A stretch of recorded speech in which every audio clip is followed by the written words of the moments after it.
So hello and welcome to this NPTEL course entitled 20th Century Fiction. This is a concluding session, the concluding lecture for this entire course. At the very outset, I thank you for participating in this course. I hope you enjoyed it. I hope there were some takeaways from for you which are interesting and helpful for you in terms of your future academic endeavors. So let me just quickly go through some of the fundamental things we have dealt with in this particular course in terms of looking at the text we have covered and some of the recursive themes which have come up. So we started off with Tagore's The Postmaster, and then moved on to Heart of Darkness, and then of course the poetry of Eliot. And we found that at the very beginning, some of these texts that we can cluster together, we find this very interesting correlation between language and consciousness, which is something that early 20th century literature does quite well. It's that kind of a literature which really talks about the human thought processes, the thinking mind, the feeling self, and how that negotiates with the surroundings, politically, culturally, discursively, etc. So language becomes a very fluid medium in modernism, in early 20th century literature. And the fluidity of language is something which we really pay attention to when we do a very serious study of this kind of literature, in terms of how that fluidity is inward-looking as well as outward-looking. So there is that reflexive quality about this language. It is both inward-looking, it tells you about the mind, the thought processes, the consciousness, the epiphanies, etc. And equally, it is about the outward-looking consciousness in terms of connecting to some of the apparatus around. So it is a very interesting entanglement of interiority and materiality, and that's something which this kind of language does very well. The entanglement between interiority and materiality. So that's what we find very, very pervasively present in The Postmaster by Tagore, Heart of Darkness by Conrad, and also Eliot's early poetry, Prufrock and Other Observations, and also Wasteland. And then we see how that gets extended more stylistically in, let's say, James Joyce's Dubliners, which was a collection of short stories which we did. There's one story that we did as an example of that. And how, again, language becomes a capsule of consciousness, but at the same time, it connects to some very, very fundamental cultural issues, such as religion, repression, desire, the whole idea of institution, including school, church, the imperatives of family, and how does the thinking and feeling mind negotiate with all these things, all these imperatives, in terms of arriving at a destination, whether the destination is erotic destination, or an intellectual destination, or an existential destination.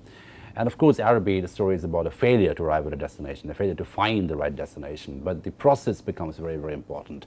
And again, this can be connected back to some of the texts earlier as well, where the manner in which language is told becomes more important than the matter. So what is told becomes secondary, and how that is told becomes more important, primary, in terms of the investigation that we see in this kind of literature. Because like I said, it is both outward-looking as well as inward-looking, and this inside-outside dialectic is something which is wonderfully balanced in early 20th century modernist literature. So, and then of course we did James Joyce's Ulysses, which is a magnum opus in modernism in some sense. It's about this massive novel about one day. And again, consciousness, epiphany, stream of consciousness, thought processes, memory, all these become very vital points.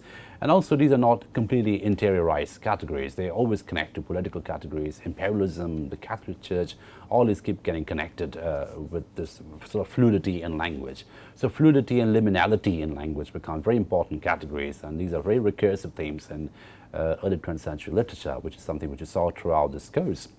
And then, of course, we have a medical text like Mrs. Dalloway, which is entirely about post-traumatic stress disorder. How does trauma get represented?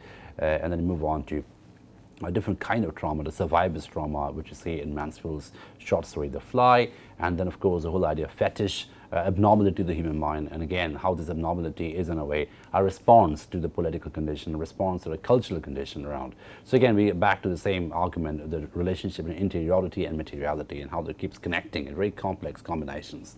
And how the complex combination is something which is represented in literature in this sort of language, very deliberately deterritorialized language, very deliberately defamiliarizing language, this very deliberately self-reflexive language, right? And of course, the final short stories are very, very political as well. Toba Tasting is about partition, and then Premchand's The Chess Players of Shatranj Khiladi is about the takeover of the kingdom of Lucknow, and how that becomes a sort of precursor for imperialism, British imperialism in some sense. So throughout this course, what I've sort of attempted, hopefully, is to sort of look at the way in which language can be used as a very potent medium for political representation, for agentic representation, how language becomes a very complex representation of identity, the identity of the feeling human mind, and the fluidly feeling human mind is something which keeps getting represented. And the fluidity of feeling is something which is obviously connecting across different kinds of political parameters, cultural parameters, social parameters, which are very real material apparatus. And the reality and the materiality of these apparatus gets sort of interestingly absorbed in a very liminal way into this kind of a form and order and cultural representation. So if we take a look at something like epiphany, which is this very inward-looking gaze into the consciousness. So how epiphany is also a very political thing, because it's also a reflection as a response to the cultural surroundings around you, the cultural materiality around you. So how that gets represented in an epiphany is something which we should be interested in looking and investigating. But most importantly and most fundamentally, this course was designed to sort of give a very complex representation of how literature as a fictional category can be a very profound commentary on political events, on historical events, on cultural events, and how these events can be focalized in fiction. So how fiction becomes the focal point, which combines, as I may have said at the very beginning of this course, the very complex cognitive combinations between what did take place with what did not take place with what could have taken place. So all these complex combinations, all these focal points are combined together, and in the process we get the production of fictions. The fiction is a production of possibility.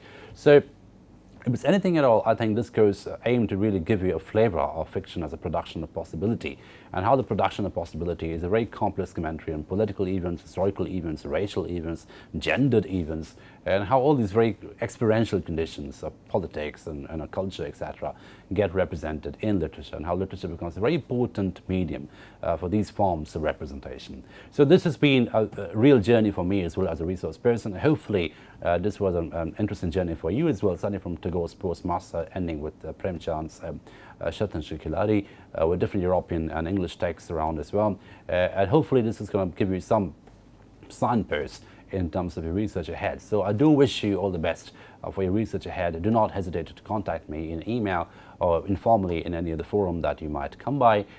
Do keep interacting in the online forum that is there for this particular course. So I and my TAs, Soham Chakraborty and Sukriti Sanyal, who have been very, very helpful and instrumental throughout this course, we're very, very happy to engage with you in any way that we can. So thank you again for attending 20th Century Fiction, this NPTEL course. I hope, my TAs, and I hope this has been an enjoyable experience for you, and we look forward to seeing you again in the not too distant future. Thank you for your participation, and thank you for your attention.